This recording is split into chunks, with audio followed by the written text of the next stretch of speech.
Boat captain in BERBICE escapes arrest by jumping overboard. Government steps up COVID-19 response in Region 1. Fire destroys home in Campbellville. In the region, more than $14 million in losses for Caribbean Airlines. And internationally, Boris Johnson outlines easing of lockdown measures in England. Greetings and welcome to another episode of Channel 2 Headline News Update. I am George Gonzalez. Thank you for joining us. The Caribbean Court of Justice is expected to hear the PPP's appeal to the appellate court's ruling on the interpretation of the phrase "more valid votes" in the Guyana Constitution. A stay order was slated to be delivered today.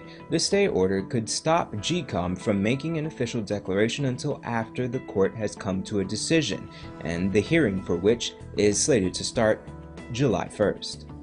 Esther Sobers tells us that the police officer involved in last week's fatal motorcycle accident in BERBICE has died of his injuries.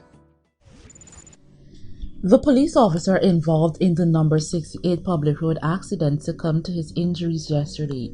30-year-old Constable Navindra Jodha never regained consciousness after the accident, which also claimed the life of 47-year-old laborer Malchan Ramdani. According to reports, the two were proceeding along the road, with Ramdani ahead on a bicycle. Then he attempted to make a turn, which brought him into the path of Jodhan's motorcycle.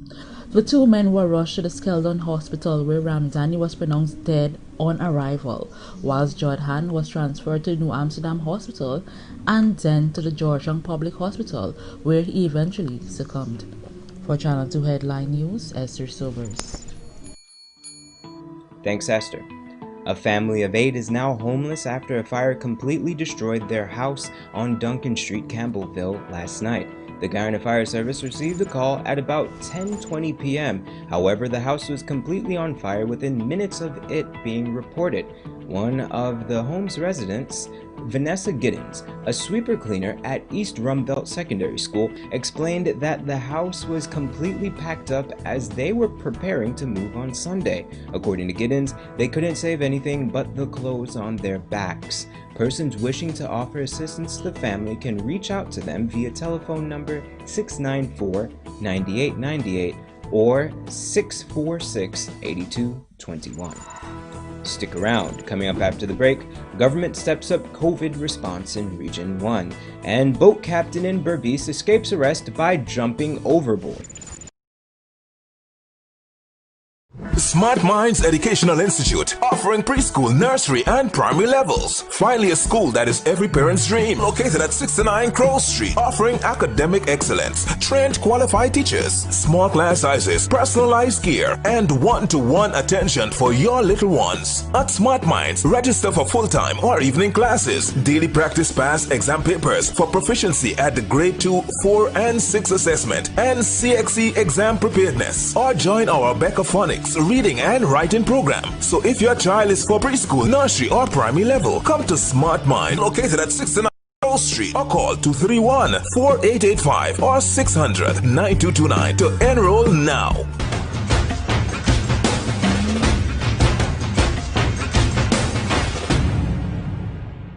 Hurry down to Zasco on 15 North Road between Camp and Wellington Streets. Quality products at low cost for every room in your home. 65 and 55 inches high-end 4K smart TVs. Samsung French door fridges. Black & Decker appliances, queen and king size Canadian-made mattresses. German-made pressure pots in 5 to 9 liters.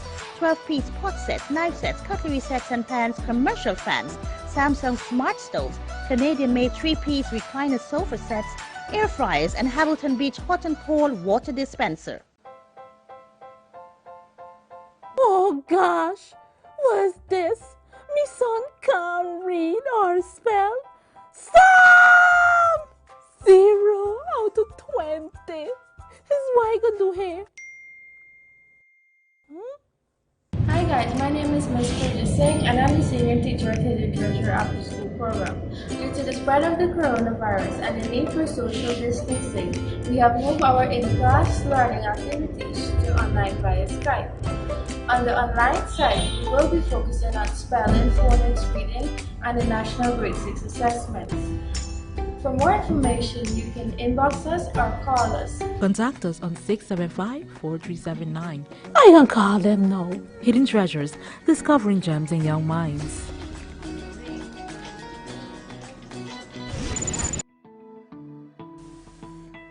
Welcome back. With 42 active cases, Region 1, or more specifically Moruca Subdistrict, is quickly becoming the epicenter of COVID-19 in Guyana.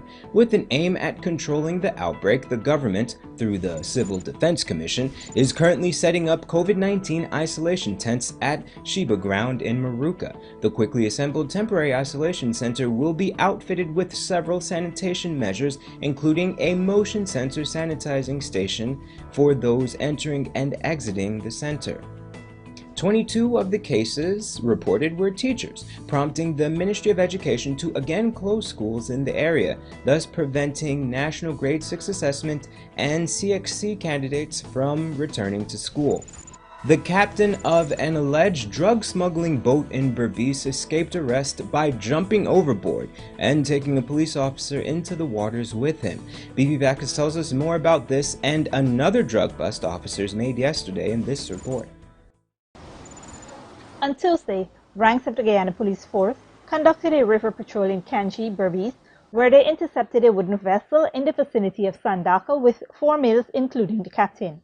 A search of the boat revealed 9 parcels of suspected cannabis weighing 103 kilograms. While the men were being escorted to the station, the captain, who goes by the alias Royo of Angois Avenue, New Amsterdam, BERBICE, held on to one of the police ranks and plunged overboard. The rank was rescued, but the suspect escaped. The 3 other suspects are being processed for court, and efforts are being made to recapture the escapee.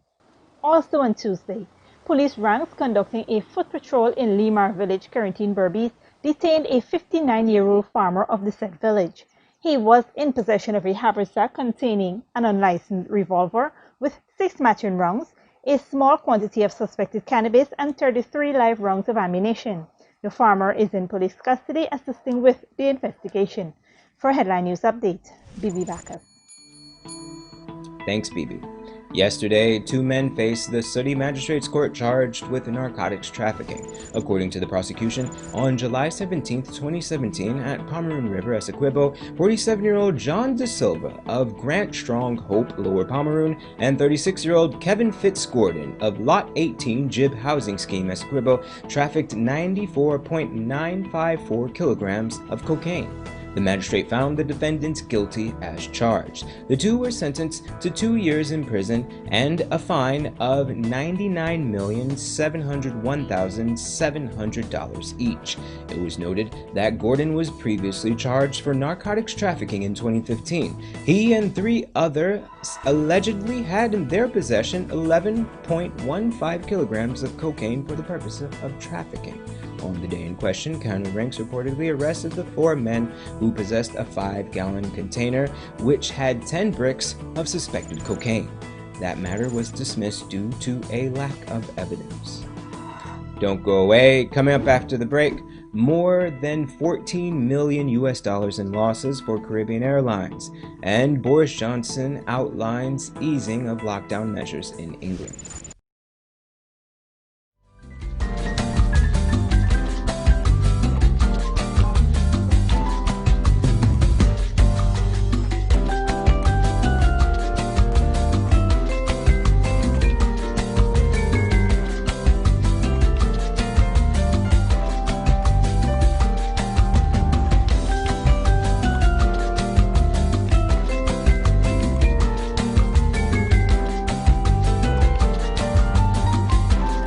Smart Minds Educational Institute, offering preschool, nursery, and primary levels. Finally, a school that is every parent's dream. Located at 69 Crow Street, offering academic excellence, trained qualified teachers, small class sizes, personalized gear, and one-to-one attention for your little ones. At Smart Minds, register for full-time or evening classes, daily practice pass exam papers for proficiency at the grade 2, 4, and 6 assessment, and CXC exam preparedness. Or join our Becca-Phonics reading and writing program. So if your child is for preschool, nursery, or primary level, come to Smart Mind, located at 69 Crow Street, or call 231-4885 or 600-9229 to enroll now.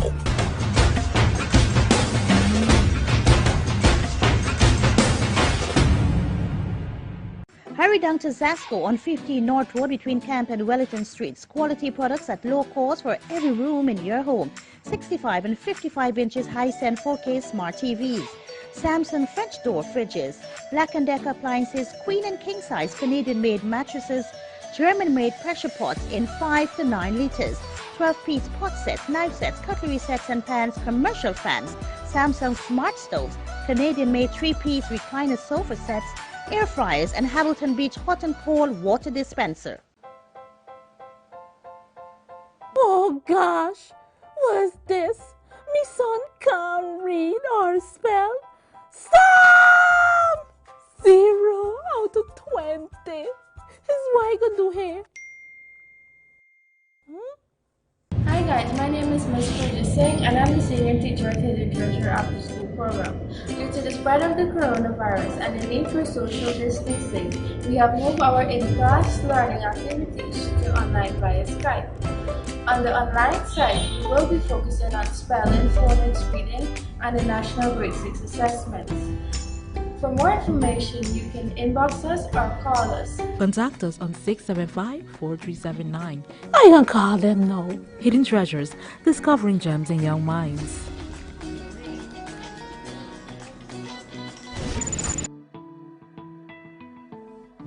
Welcome back. Now we take a look at news in the region and around the world. The Trinidadian state-owned carrier Caribbean Airlines has recorded a loss of more than $14 million in just over a 1-month period as a result of the impact of the novel coronavirus. The minister in the Ministry of Finance, Alison West, told the Trinidad and Tobago Senate that the airline recorded this loss during the period March 23rd to April 30th. She said, quote, "The impact was further exacerbated following the closure of our borders at midnight on March 22nd. As a wholly owned state enterprise, Caribbean Airlines Limited has complied with government policy during the COVID-19 pandemic and maintained all its staff on payroll." End quote. Minister West also stated, in addition to that measure, notwithstanding the fact that air travel is severely restricted at present, Caribbean Airlines Limited is also required to keep its aircraft leases up to date and ensure also that the planes are airworthy and all of its systems functioning in readiness for the resumption of flights. Chile's President Sebastián Piñera is being accused of breaking his own government's coronavirus rules. Al Jazeera's Lucia Newman reports. Accompanied by close family members, Chile's President Sebastián Piñera took part in the final farewell of his 104-year-old uncle, former Archbishop Bernardino Piñera. Health Ministry protocol stipulates that only 5 people can attend the funeral of anyone suspected of having died of COVID-19, 20 in the case of a person who has died of other causes. The former Archbishop had caught coronavirus in May, but according to his doctors, he recovered and died a short time later of pneumonia. The problem is, more than 30 people attended the funeral, when 20 is the maximum under the new pandemic protocol. The ceremony included live music and photographers. The president demanded the sealed casket be opened, giving him one last chance to see his uncle. The deputy health minister defended the president against widespread charges of bad taste and of breaking his own rules. There were only 18 family members at the funeral. The casket was sealed as stipulated. I can assure you everything was 100% according to protocol. I don't think it's right to use these situations of pain, especially during a pandemic. But the video clearly shows more people were present. An opposition congressman is demanding an official probe by the general prosecutor. Not only has the president broken the law, he's underscored the privileges that his small caste enjoys, while thousands of ordinary Chileans are unable to give their loved ones a dignified burial during the pandemic. The number of confirmed COVID-19 cases in Chile has surpassed Italy, but Italy has more than 4 times Chile's population. But President Piñera is by no means the only Latin American leader who is being accused of not quite following the rules. In fact, Brazil's President Jair Bolsonaro has always made a point of not following protocols such as social distancing or wearing a face mask. But now he may have to do just that, following a new court ruling. A federal judge has ordered the president to wear a mask in all public spaces, transportation, and commercial areas in the capital, Brasilia, like all federal employees. Failure to do so carries a $400 fine. The president has said in the past he'll ignore court orders he regards as, quote, absurd. Whether on purpose or not, failure to follow the few rules that can help reduce the spread of this deadly virus is sending a bad example in the region that's now the epicenter of the pandemic. Lucia Newman, Al Jazeera, Santiago. And internationally, 3 months of lockdown in England are close to ending. UK Prime Minister Boris Johnson has said the 2-meter, or 6-foot, distancing rule would be revised to, quote, 1 meter plus, from July 4th, when pubs and restaurants will be allowed to reopen in England. Businesses starved of cash are delighted, but doctors warn it is happening too soon. Al Jazeera's Jonah Hull reports. We will also reopen restaurants and pubs. Relief for pubs, restaurants, hotels, campsites, museums and cinemas. Much of the hospitality sector allowed to emerge from lockdown. And the news many had been waiting for, the easing of the 2-meter social distancing rule. While the experts cannot give a precise assessment of how much the risk is reduced, they judge these mitigations would make 1 meter plus broadly equivalent to the risk at 2 meters if those mitigations are fully implemented. This is good news for your business, Farage? This is great news for our business. This gives us a lifeline in terms of social distancing being reduced to 1 meter. We can now go away and actually plan how we reactivate our spaces. And this is really a place for people to kind of enjoy. Farage runs a London street food market, itching to reopen in a sector that just weeks ago warned the Prime Minister that millions of jobs were at risk. Because a lot of these businesses are small artisanal owners. They've put all their money and their savings into this shack, and this is where they make their daily bread. Okay, we're a community market. So when they make money, we make money. If they don't make money, we don't make money either. One of those vendors is fresh pasta maker Leonardo Massi. Now we hope, and I hope, and more customers enter to the mercato and for buy my pasta, because I have a different social distance. That is really important, because you possible sit down in 1 meter is more easy and more confidential. In 2 meters is not confidential. It's really hard. Perspex screens carefully distanced seating. You'll be ordering your drinks and food using app technology rather than going to the bar. It's not the sociable pub and restaurant scene of old, but to many people, and indeed to the businesses involved, it's vastly better than nothing. There are some concerns that it's all happening too fast, that the message in these new measures is that lockdown is over, even though the virus hasn't gone away. But the government has been quite open about it. This is a political decision, weighing the interests of the economy against the risk to public health. Jonah Holt, Al Jazeera, London. That's all for today's regional and international news. Here is your 3-day weather forecast.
That's all for this edition of Headline News Update. Tune in Friday at 6 p.m. for another episode. Be sure to subscribe, like, and follow us on Facebook and YouTube. Also, you can visit our website at headlinenewsguyana.com for all the news we couldn't fit in the newscast. Until then, take care.